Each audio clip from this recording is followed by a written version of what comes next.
Alan Montgomery had his face pressed against his locker when the first punch landed. He didn't fight back. Never did. Just try to make himself smaller. Hoped they'd get bored faster if he didn't react. Look at the nerd. Probably gonna cry to his calculator. Jake Morrison, captain of the football team, shoved him again. His friends laughed. Always laughing. Alan was used to it. 15 years old, top of every class, couldn't throw a football to save his life. In a school where sports mattered more than grades, that made him a target. He adjusted his glasses, cracked from last week's incident, and tried to walk away. That's when he heard her voice. Leave him alone. Everyone turned. Kimberly Hayes stood at the end of the hallway. 5'3", braids pulled back, dark skin standing out in a sea of pale faces. The only black girl in Jefferson Preparatory School. She knew what it was like being a target too. Jake laughed. What are you going to do about it, scholarship girl? I'm going to make sure everyone knows the captain of the football team is too scared to pick on someone his own size. So he goes after the kid who's probably going to be his boss one day. Her voice didn't shake, didn't waver. Jake's face went red. His friend stopped laughing. Whatever, Jake muttered, walking away. They're both losers anyway. The hallway cleared. Alan looked at Kimberly. Really looked at her. She wasn't smiling. Just stood there with her backpack over one shoulder, like standing up to bullies was the most normal thing in the world. Thanks, he said quietly. Don't thank me. Just stop letting them push you around. It's easier if you just what? Let them. She walked closer. You're smart, right? Top of the class and like everything. He nodded. Then act like it. Smart people don't bow down to idiots just because the idiots are bigger. She walked past him, leaving him standing there with something he hadn't felt in months. Hope. The next day, Alan found a drawing in his locker. It was him, done in pencil, detailed. He was wearing a cape, standing on top of a pile of books, and underneath in neat handwriting, future CEO, current king. He looked around the hallway, spotted Kimberly at her locker, not looking his way. He walked over. You drew this? Maybe. It's really good. I know. She closed her locker, finally looking at him. You gonna frame it or what? Probably. She almost smiled. Almost. Sit with me at lunch, he said. Not asking. Stating. She raised an eyebrow. You sure you want to be seen with the scholarship black girl? Might hurt your reputation. I don't have a reputation. That's kind of the problem. Fair point. She shrugged. Okay, but you're buying. I'm broke. That was the beginning. 15 and fearless. They became inseparable after that. Alan and Kimmy. Kimmy and Alan. She'd draw during lunch while he did homework. She'd drag him to the art room after school, show him paintings she was working on. He'd explain calculus to her, badly, until she told him to shut up and let her figure it out herself. What do you want to do? Alan asked one day, sitting on the floor of the art room, watching her paint. After high school, Kimmy didn't look up from her canvas. Build something. An art center. Somewhere kids like me can come. Kids who don't fit in. Who need somewhere to just create. You know, that's amazing. It's a dream. Dreams are cheap. Not yours. Alan said it with certainty. Your dreams are going to cost millions because they're going to change lives. Kimmy stopped painting. Looked at him. You really believe that? I know it. She smiled. Real smile. Rare smile. What about you? She asked. What's the great Alan Montgomery gonna do? Take over my dad's company, I guess. That's what's expected. But what do you want? Alan thought about it. Honestly, I just want to be somewhere I'm not miserable. With people I actually like. Maybe that's you and your art center. I could handle finances. You'd probably need someone to do that. So you want to be my accountant? I want to be wherever you are. He said it casually, like it wasn't the most honest thing he'd ever said. Kimmy's brush hovered over the canvas. Don't say stuff like that. Why not? Because people like you don't end up with people like me. That's not how the world works. Then maybe the world's wrong. She looked at him. Really looked at him. You're weird, Alan Montgomery. You're weirder, Kimberly Hayes. It's Kimmy. It's Alan. I know your name, dummy. They were 16 when Alan's parents found out about Kimmy. His mother, Catherine Montgomery, stood in the living room of their estate, arms crossed, face tight. You're spending all your time with that girl. Her name is Kimmy. I know her name. Catherine's voice was ice. I also know her family. Average income. Scholarship student. Alan, you have to understand. Understand what? She's not in your class. Alan felt something twist in his chest. You mean she's black? I mean she's not from our world. There's a difference. No, there isn't. His father, Richard Montgomery, walked in, looked at his son. Your mother's right. This friendship needs to end. Or at least scale back. You're serious. We want what's best for you. Kimmy is what's best for me. Alan. She's the only person at that school who treats me like I'm human. The only person who cares if I'm okay. And you want me to stop being her friend because she's not rich enough. It's more complicated than that, Catherine said. It's really not. Alan turned and walked out, slammed the door behind him, went straight to Kimmy's house. She lived in a small 2-story house on the other side of town. Not bad. Just normal. Her dad answered the door. Alan, Kimmy's upstairs. You okay? Yeah. Thanks, Mr. Hayes. He found Kimmy in her room, painting as usual. She looked up when he walked in. Your parents figured it out, didn't they? How'd you know? You only show up unannounced when something's wrong. She put her brush down. What did they say? That you're not in my class. Kimmy nodded slowly. They're right. Don't. Alan, I'm not stupid. I know how this works. I've always known. You're gonna go off to some fancy college, take over your dad's empire, marry some girl who went to boarding school in Switzerland. I'm not marrying anyone who isn't you. Silence. Kimmy stared at him. We're 16. I don't care. You're being dramatic. I'm being honest. Alan stepped closer. You're my best friend. My only friend. The only person who's ever made me feel like I matter. And I don't care what my parents think. I don't care what anyone thinks. Kimmy's eyes got wet. She blinked fast, trying to hide it. You're gonna leave eventually, she said quietly. People like you always do. Then I'll come back. Alan, I'll come back, Kimmy. I promise. Wherever I go, whatever I do, I'm coming back to you. Because you're my black queen. And queens don't get left behind. She laughed through tears. That's so corny. I know.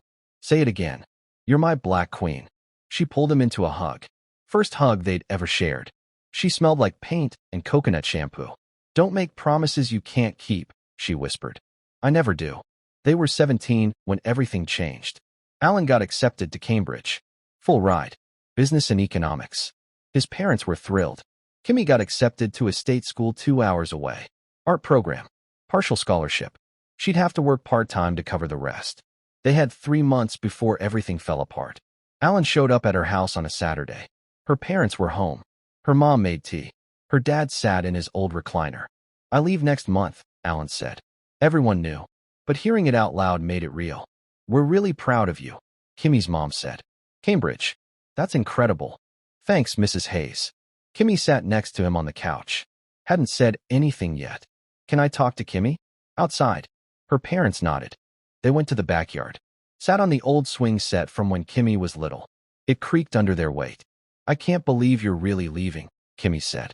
I don't want to go. Liar. Okay, I want to go, but I don't want to leave you. That's the same thing. It's not. They swung in silence for a minute. I'm gonna miss you, Kimmy said finally. I'm coming back. Alan, I mean it. When I'm done, when I've learned everything I need to learn, I'm coming back to this town, to you, and we're building that art center. Together. That's a huge promise. I'm good at keeping promises.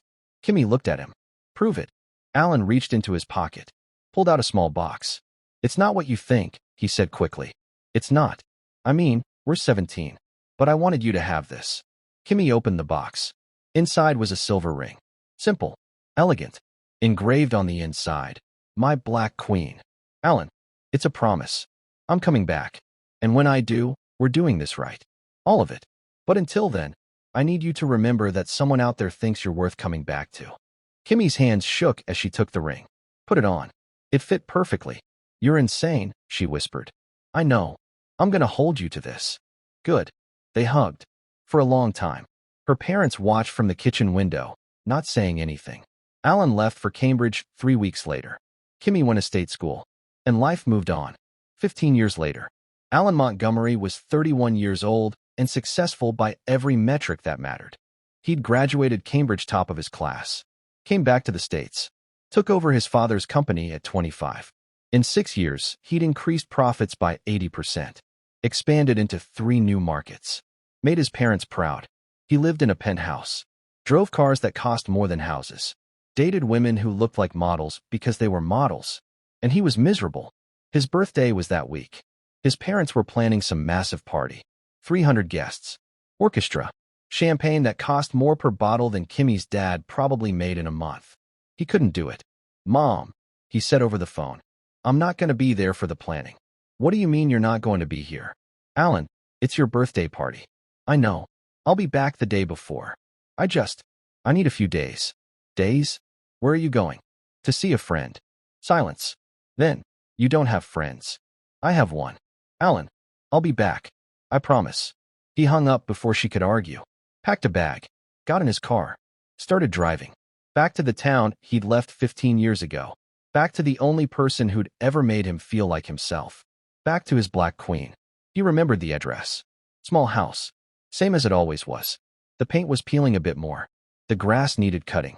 Alan knocked. Kimmy's dad answered. Older now. Gray hair. But same kind eyes. Alan Montgomery. Mr. Hayes said slowly. I'll be damned. Hi, Mr. Hayes. Heard you became some big-shot businessman. Something like that. Is Kimmy here? Mr. Hayes smiled. Sad smile. She doesn't live here anymore. Has her own place now. But she's usually at her gallery. Gallery. Art gallery. For kids. Downtown. She actually did it, Alan. Built that dream she was always talking about. Alan felt his chest tighten. She did. Damn right she did. Here, Mr. Hayes wrote down an address. She's probably there now. She's always there.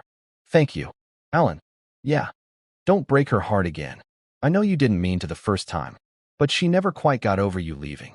Alan swallowed hard. I came back. Took you long enough. Alan drove to the address. Small building. Brick. Sign above the door. Hayes Art Center, where creativity has no limits. He parked. Sat in his car for a minute. Heart pounding. Then got out. Walked inside. The place was full of kids. 10, maybe 12 of them. All ages. All races. Painting, drawing, sculpting. Music playing. Laughter everywhere. And there, in the middle of it all, was Kimmy. She wore paint-stained overalls. Hair in braids pulled back. No makeup. Helping a little girl with her painting. She looked up. Saw him. Froze. Alan raised his hand in a small wave. Kimmy said something to the little girl. Walked over. Slowly. They stood 3 feet apart. Hi, Alan said. Hi. You built it.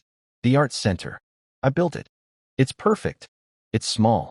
It's perfect, Alan repeated. Kimmy crossed her arms. What are you doing here, Alan? It's my birthday this week. I know. Your mom sends me a card every year reminding me that you're successful and I'm not invited. She does what? Doesn't matter. Why are you here? Because I made you a promise 15 years ago. Kimmy's expression didn't change. People break promises all the time. I don't. Alan. I came back, Kimmy. I said I would and I did. I'm here. And I know it's been 15 years and you've probably moved on, and maybe there's someone else, and I have no right to just show up, but there's no one else. Alan stopped. What? There's no one else. There's never been anyone else. Because some idiot gave me a ring when I was 17 and told me he'd come back, and I was stupid enough to believe him. She held up her left hand. The ring was still there. Alan felt like he couldn't breathe. You kept it, he whispered. I'm an idiot. You're my Black Queen. Kimmy's eyes got wet. Don't. It's true. Alan, we can't just pick up where we left off. 15 years. Then we start over. Hi, I'm Alan Montgomery. I'm completely in love with you, and I have been since I was 15 years old. This is insane. I know. Your parents are going to lose their minds. I don't care. I'm not rich. I run a non-profit art center for kids. I drive a car from 2010. I live in a 2-bedroom apartment with a sink that leaks. I'll fix the sink. I'm serious. So am I. Alan stepped closer. Kimmy, I have spent 15 years becoming the person everyone wanted me to be. And I'm good at it. I'm successful and rich and accomplished. And I'm empty. Because none of it matters if I'm not sharing it with you. Alan, come to my birthday party. What? This Saturday. My parents are throwing this massive thing. 300 people I don't care about. Come. Please. Be the one person there who actually matters. I don't belong at parties like that. You belong wherever I am. Kimmy looked at him. Really looked at him. Same way she had when they were kids. One party, she said finally. One party. But I'm not promising anything after that. I'm not asking you to. Liar. He was asking for everything. Saturday came fast. Alan paced in his parents' mansion. The party was in full swing downstairs. Orchestra playing. People mingling. Women in designer dresses trying to catch his attention. He ignored all of them. waiting for her. Then he saw her walk in. Kimmy wore a simple black dress. Nothing fancy. Hair down in natural curls. No jewelry except the ring he'd given her 15 years ago. She looked terrified. Alan pushed through the crowd. Met her at the entrance. "You came," he breathed. "I said I would. You look beautiful. You look rich. I'd rather look like I'm with you." She almost smiled. Almost. Alan offered his arm. She took it. They walked into the party together. People stared. Of course they stared. But Alan didn't care. He stayed by her side all night. Introduced her to everyone who mattered and nobody who didn't. Got her drinks. Made her laugh. Reminded her why they'd been best friends in the first place. "This is weird," Kimmy said, standing on the balcony overlooking the gardens. Party noise behind them. Good weird or bad weird? I don't know yet. Alan leaned against the railing next to her. "Thank you for coming. Thank you for inviting me." "Kimmy." "Alan." His mother's voice cut through. Sharp. "Your father and I need to speak with you. Now." Alan's jaw tightened. "I'm busy. It's important. I'm sure it can wait." "Alan Montgomery, now." Kimmy touched his arm. "Go. I'll be fine. I'll be right back." Alan followed his parents to his father's study. They closed the door. His mother wasted no time. "What is that girl doing here?" "Her name is Kimmy. I don't care what her name is. This is unacceptable." "Why?" "Because she doesn't belong here." Catherine's voice rose. "Alan, we've been patient. We let you have your little friendship when you were children. We didn't interfere when you left for college. But this? Bringing her here? Making a spectacle? I love her." Silence. Richard spoke quietly. "Son, I'm in love with her. I have been for 15 years. And I'm not hiding it anymore. If you continue this relationship," Catherine said coldly, "we will cut you off. From the company. From the family assets. From everything. You'll walk away with nothing." "Fine. Alan." I said fine. "Keep it. All of it. The company, the money, the house. I don't care." "You're being irrational." "I'm being honest. For the first time in 15 years, I'm being honest about what I want. And I want her." Alan turned to leave. "You'll regret this," his mother called after him. "The only thing I regret is waiting 15 years to come back." He walked out. But he was too late. Kimmy was gone. He found her outside, halfway down the driveway, walking fast, shoulders shaking. "Kimmy." She didn't stop. Alan ran after her. "Kimmy, wait." "I heard everything." She spun around, tears streaming. "I heard what they said to you. About cutting you off. About choosing me or your entire life. I chose you. You can't do that." "I already did." "Alan, that's your family. Your company. Everything you've worked for. None of it matters without you. Don't say that." "It's true." Alan stepped closer. "Kimmy, I've spent 15 years building something I don't even want. Living a life that feels like someone else's. And I'm done. I'm so done pretending I don't know exactly where I belong." "Where's that?" "With you. In your 2-bedroom apartment with the leaking sink. Helping kids paint at your art center. Anywhere you are, that's where I belong." Kimmy shook her head, crying harder. "You're gonna wake up one day and resent me. For everything you gave up. The only thing I'll resent is every day I wasted not being with you." "Alan, I love you. I've loved you since I was 15 years old, and you stood up to those bullies for me. I loved you when you drew that picture and put it in my locker. I loved you when you told me your dreams. I loved you when I left. I loved you for 15 years while I was away. And I'll love you for the rest of my life if you'll let me." Kimmy stood there in her simple black dress, crying, shaking, looking at this man who'd just given up everything for her. "This is crazy," she whispered. "I know. We don't even know each other anymore. Then let's fix that. Starting now. Starting here. Your parents can accept it or not. I don't care anymore." Kimmy looked at him. "You're serious." "I've never been more serious about anything in my life." She took a shaky breath. Okay, let's try. But I'm not moving into some mansion. You're moving into my apartment. With the leaking sink. I'll fix it tomorrow. And you're helping at the art center.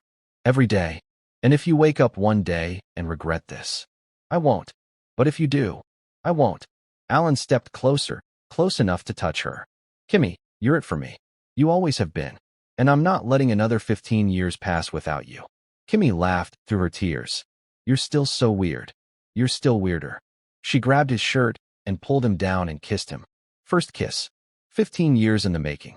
It tasted like salt from tears and felt like homecoming. When they pulled apart, Alan whispered. I told you I'd come back to my black queen. Shut up, Kimmy said, laughing and crying at the same time. Never. They went back to her apartment that night.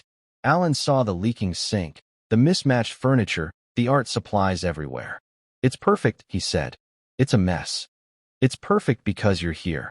They stayed up all night talking, catching up on 15 years, laughing, crying, holding hands like they were teenagers again. And for the first time in 15 years, Alan Montgomery felt like himself. 6 months later, Alan did fix the sink, also fixed the cabinets, repainted the living room, and installed better lighting in Kimmy's art center. He showed up every day, helped kids with their projects, managed finances for the center, made sure Kimmy could focus on what she did best, inspire. His parents eventually called. We want to talk, his mother said stiffly. They met at a cafe. Neutral ground. We don't approve, Catherine said. We want you to know that. I know. But, his father sighed. We also don't want to lose our son. You're an adult, Catherine continued, clearly struggling with every word. If this is truly what you want, we won't stand in your way. It is. Then we'll try to accept her. It wasn't perfect, but it was something. 2 months later, his mother sent a letter to the art center. Not to Alan. To Kimmy. It was formal, stiff, but it acknowledged the work Kimmy was doing. And it included a check. A big check. For renovations and expansion. Your parents sent this? Kimmy asked, staring at the check. Looks like it. This is, Alan, this is enough to double the size of the center. Then accept it. But, Kimmy, they're trying. In their own terrible, emotionally stunted way, they're trying. Take the money. Build your dream bigger. She did. 8 months later, the new and improved Hayes Art Center opened. Twice the size. State-of-the-art equipment. Space for 50 kids instead of 12. And at the ribbon-cutting ceremony, Alan Montgomery got down on one knee. Kimberly Hayes, he said, holding a ring. Not silver this time, but something that sparkled in the sunlight. 15 years ago, I told you I'd come back. I'm sorry it took so long, but I'm here now, and I'm never leaving again. Will you marry me? Kimmy stood there in paint-stained jeans and a Hayes Art Center t-shirt, surrounded by kids and parents and community members, with reporters snapping photos and his parents watching from the back. You're doing this now? Here, this is where you belong. This is your dream. And I want to be part of every dream you have from now on. You're insane. That's not an answer. Kimmy laughed, tears streaming down her face. Yes. Yes, of course yes. Alan slid the ring on her finger, stood up, kissed her while everyone cheered. Still my black queen, he whispered. Always, she whispered back. They got married 6 months later. Not in his parents' mansion. Not in some fancy venue. In the art center. Surrounded by kids' paintings and sculptures. Kimmy's dad walked her down an aisle made of drop cloths. Her dress was simple and elegant, designed by a local artist. Alan cried when he saw her. You okay? She asked, reaching the altar. I've been waiting for this since I was 15. Better late than never. They said vows they wrote themselves. Promised to build dreams together. To never give up on each other. To always remember where they came from. And when the officiant said, you may kiss your bride, Alan Montgomery kissed Kimberly Hayes like his life depended on it. Because in every way that mattered, it did. 2 years later. Push, the doctor said. I am pushing, Kimmy yelled back.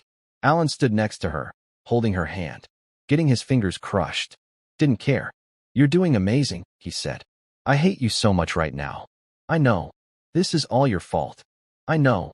One more big push. Kimmy screamed. And then crying. Baby crying. It's a girl, the doctor announced. They placed her on Kimmy's chest. Tiny. Perfect. With Kimmy's skin tone and Alan's eyes. Alan couldn't breathe. She's perfect, Kimmy whispered, crying. We're not done, the doctor said.